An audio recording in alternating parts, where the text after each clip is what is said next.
Bueno, buenas tardes a todos. Perdón. En primer lugar, agradecer que hayáis aguantado hasta ahora y que aguantéis el sábado por la tarde una charla sobre ejercicio terapéutico tras el ictus. Mi idea hoy es quitaros el miedo sobre los abordajes en neuro y quitar esa mala fama o esa fama de paciente difícil o complicado o que nos enmarronan cuando tenemos que ver a un paciente que ha tenido un ictus. Y aprovechando que hablamos de ejercicio, pues vamos a ver cómo lo podemos hacer.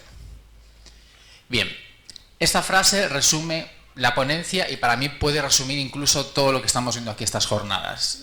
Es de Séneca, o se dice que es de Séneca, y dice: nuestra naturaleza está en la acción, el reposo presagia la muerte. Bien, si cualquiera de nosotros necesitamos de nuestro cuerpo para movernos, para relacionarnos y para sobrevivir, porque el movimiento es necesario, si no todos sabemos lo que pasa si no nos movemos, todos los factores que pueden aparecer y que pueden complicar nuestra salud. ¿Qué significará entonces en una persona que ha sufrido un ictus y que, si tiene una afectación motriz, la mitad de su cuerpo puede estar parada? Vamos a encontrarnos en primer lugar con una afectación emocional por el duelo propio de la lesión, pero también nos vamos a encontrar con que esa persona no va a poder ejercitarse como debería y van a aparecer una serie de factores agravantes que pueden incidir en la repetición del propio ictus, con lo que el reposo presagia la muerte pues se hace duro pero real. Bien, vamos a hacer un pequeño viaje y es por donde os voy a llevar hoy. Desde el pasado de la neurorehabilitación o de ese tipo de abordajes al futuro, vamos a pasar por los datos que ya vimos antes con analista y simplemente vamos a retocarlos. Vamos a hacer hincapié en cómo se mueven estos pacientes, qué modelos asistenciales hay y por último vamos a ver una muestra de cómo a nivel clínico se puede trabajar con cargas y con éxito. Bien, la camilla que veis ahí pues simboliza los abordajes pasivos. Sin ponerle apellidos a esto, abordajes que todos conocéis, en los que el estiramiento pasivo es un elemento común y sobre todo el paciente está fragilizado. Las cargas no se contemplan y si se trabaja con una carga o un movimiento es muy selectivo y el paciente está muy fragilizado. No se le va a exigir al paciente porque puede subir el tono. Y esa creencia, si trabajáis en neuro o os suena, está muy extendida y arraigada y hay como un miedo irracional a no vamos a exigirle porque le va a subir el tono y si sube el tono es el demonio, no nos puede subir, ¿vale? En contraposición con las dos mancuernas que, pues significan el presente y espero que el futuro de este tipo de abordajes. Abordajes en los que las cargas externas, los volúmenes altos de trabajo, las intensidades altas, las frecuencias de sesiones elevadas, pacientes neurológicos que pueden tener sesiones de 1 hora, de 2 horas, de 3 horas durante 15 días y se ven beneficios, pues son positivas para ellos. Eso es de lo que vamos a hablar hoy. Bien, vamos con unos datos que imponen bastante. Quiero que seáis conscientes un poquito de la magnitud de este problema. Bueno, en España residen 420.000 personas con daño cerebral. Estos son datos de FEDACE, probablemente sean unos pocos más, de las cuales el 65% es mayor de 65 años, pero el 35% es menor.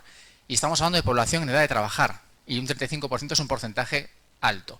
Y sobre todo, ese último dato, esa última frase, el 89% de estas personas presentan una discapacidad que va a limitar su realización de actividades básicas de la vida diaria. Esto es que van a ser dependientes, con todo lo que eso va a significar de gasto para la familia y para la sociedad. El 89%. Quedaos con eso. Con más datos, estos son de la Sociedad Española de Neurología, recogidos en el Atlas del Ictus de 2019. En España la incidencia anual es de 187,4 casos por cada 100.000 habitantes, en torno a los países de nuestro entorno, por ejemplo Alemania está en unos 200. Se producen cada año casi 72.000 nuevos casos y como decía Ana antes, es la primera causa de muerte en mujeres y la tercera causa de muerte en hombres. Por tanto, vemos que hay un problema acuciante. Si ya nos vamos a datos mundiales, la Organización Mundial del Ictus recoge 13 millones de casos de los países que reportan, probablemente sean más. Sí que expone un descenso de los años 90 al 2016 por las medidas de prevención, probablemente por medidas antitabaco, mejoras en los hábitos de alimentación, campañas de ejercicio, pero, y hay un pero, hay un aumento en menores de 50 años. Probablemente los que estéis en contacto con esta realidad, la típica imagen del paciente neurológico ancianito con la hemiparesia está, pero también está presente la de personas jóvenes, incluso a veces adolescentes o niños. Bien, pues vemos que es un problema de una magnitud potente. Vale, ¿cómo se mueven estos pacientes? Pues esta revisión compara el movimiento de personas sanas en comparación con personas que han tenido un ictus y deambulan. O sea que sí que tienen un mínimo de movimiento. Bien, vemos ahí los datos más oscuros son los de las personas sanas. Si nos vamos a la primera gráfica, el número de transiciones, es decir, la cantidad de veces que una persona se levanta de un asiento y se vuelve a sentar, es mayor en personas sanas. Lo mismo ocurre con la duración del tiempo caminando, que es mayor en personas sanas. Y aún así es poca al día, pero es mayor. Lo mismo ocurre con el tiempo en pie, que es mayor en personas sanas. Por lo tanto, estamos viendo ya que el sedentarismo empieza a ser un problema potente. En cuanto al gasto calórico, es menor en personas post-ictus. Es menor y estamos hablando de, en esa cifra, 1.257 kilocalorías diarias. Normalmente en estos pacientes el gasto calórico baja, pero la ingesta calórica es igual o mayor. Por tanto, puede haber un sobrepeso ahí que va a hacer que los pacientes se muevan menos. Si yo me muevo poco y peso más y no tengo fuerza para mover ya el poco peso que tenía antes, si engordo, pues va a ser más complicado. Y por último, el número de pasos diarios en el paciente post-ictus pues es menor, casi la mitad, en comparación con sujetos sanos. Por tanto, a la magnitud del problema que vemos, a las cifras que manejamos, pues le sumamos que el sedentarismo pues, es un problema bastante grave. Bien, ¿qué modelos asistenciales? Este es un pequeño estudio que compara dos unidades. Una unidad en Noruega, donde hay movilizaciones precoces, donde el personal de la unidad está formado para movilizar al paciente desde que está estable médicamente, para que los pacientes sean activos la mayor parte de su tiempo en estadios agudos, adaptando al estado físico que tengan en ese momento, en comparación con una unidad en Australia que no, que es una unidad más normalizada, donde el personal no está formado. Bueno, pues nos vamos a los datos de nuevo. Si nos vamos en blanco, es la unidad noruega, donde hacen las cosas, bueno, donde se mueven más. Pues en Noruega vemos que el número de transiciones también es mayor. Aquí hablamos de porcentaje del día. Dedica un 14% del día a moverse, levantándose y sentándose. Un 23% del día a caminar. En cambio, están más tiempo sentados que en Australia. Están un 37,1% del día sentados. Pero en Australia, la barra que está abajo en negro, el 60,8% del día están tumbados. Lo cual, independientemente del ictus o no, si cualquiera de nosotros se tira el 60% del día en la cama, a lo mejor un par de días bien, pero a la larga la vamos a pagar de alguna manera. Bien.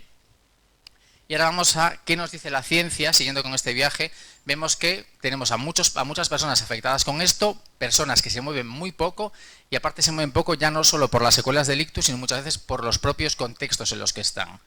Bien, pues empezando por la guía, que también antes citó Ana. La primera, la frente. El entrenamiento de fuerza es recomendable. Bien. Y es así de simple y va a producir mejoras. Y aparte ya nos viene con lo siguiente, que no afecta al tono muscular ni al dolor. Todo esto siempre y cuando sepamos lo que tenemos delante. Si yo tengo un paciente agudo y no se mantiene sentado y mi intención es que levante 10 kilos con el brazo afecto, el tono va a subir como si yo, que no hago ejercicio, cojo y me pongo a hacer un peso muerto de 150 kilos. Pues la estructura de alguna manera me va a protestar.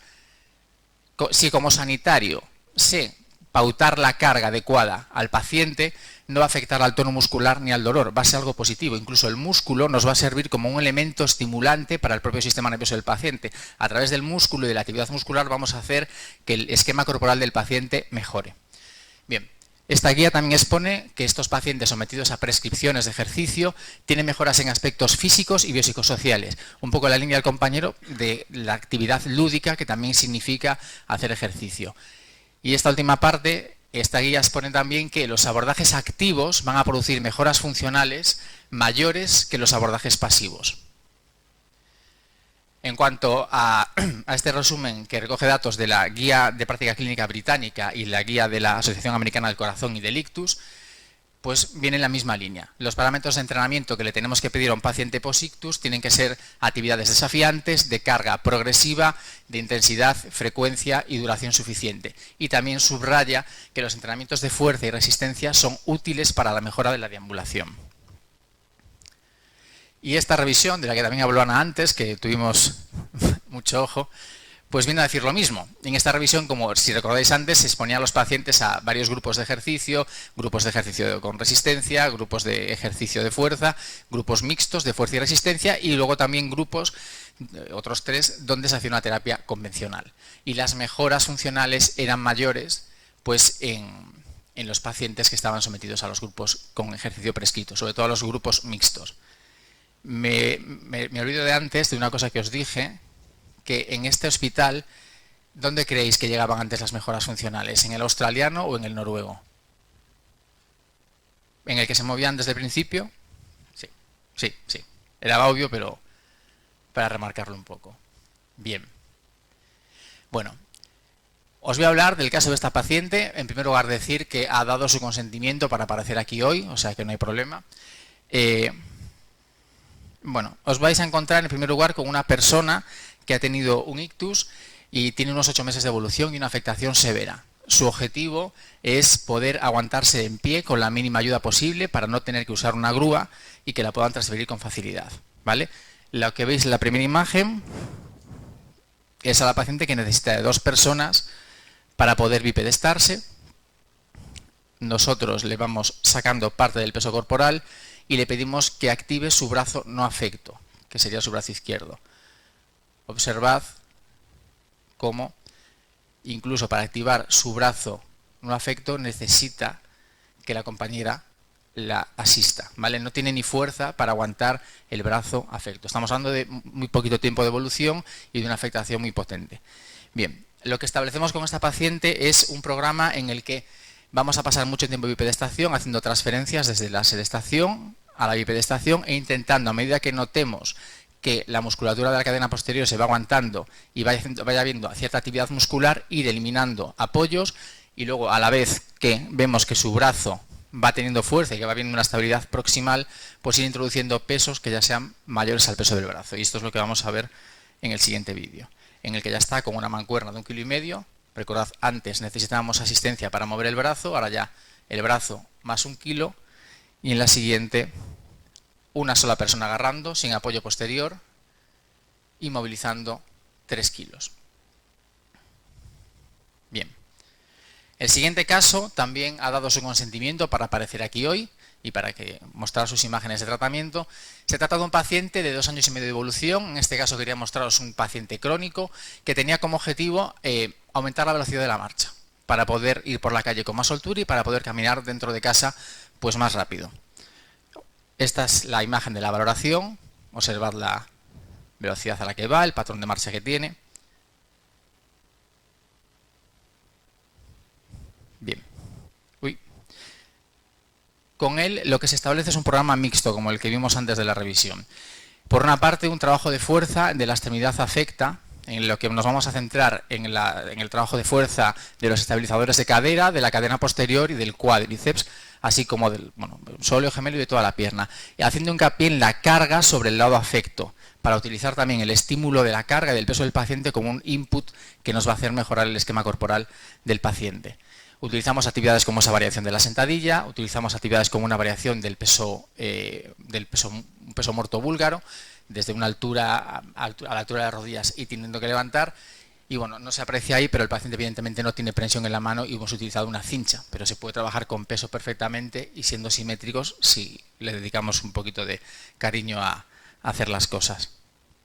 Bien, también se decide con este paciente trabajar la coordinación y la agilidad a través de actividades como esta. La sudada que tiene es real, ¿eh? O sea, eran sesiones de 3 horas de duración. Claro, si jugamos, jugamos bien.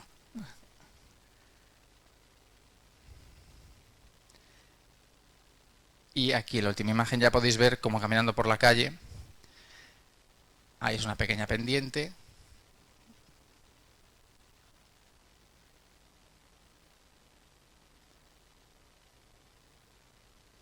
Y no me di cuenta que era cuesta abajo, entonces luego le pedí que subiera, porque si no, me vais a decir, coño, pero cuesta abajo camino yo también rápido. Bien. Bueno, pues acabando esto. Como conclusiones a este tema, el fragilizar al paciente post-ictus. Yo cuando hablo con compañeros me encuentro que hay miedo, que tenemos creencias instauradas de que no podemos trabajar con cargas, no podemos exigir, no podemos hacer terapias duras. Y sí que podemos. Lo que tenemos que hacer es razonar y por ello somos sanitarios y somos fisioterapeutas y sabemos entender lo que tenemos delante y aplicar los abordajes conforme a las necesidades y al estado actual del paciente. Lo que os decía antes, a un paciente agudo no le puedo poner el trabajo de peso muerto que vimos antes, pero puedo trabajar con su propio peso corporal como carga o incluso con menos de su peso corporal. El trabajo y la prescripción de ejercicio, como veis y como dicen las guías de práctica clínica, va a producir mejoras en aspectos físicos, en aspectos funcionales, en aspectos cognitivos y emocionales. Y en aspectos cognitivos también. Porque hacer ejercicio muchas veces también se trata de resolver problemas. Y ahí la variabilidad de ejercicios que se pueden hacer son muchos, incluso las formas de hacer sentadillas o de aguantar el equilibrio. Por tanto, se puede presentar. Desde aquí, compañeros, os digo, ya para acabar la charla, que el ejercicio terapéutico es fisioterapia y que nosotros, como fisioterapeutas, somos los profesionales indicados para ello. Y nada, daros las gracias.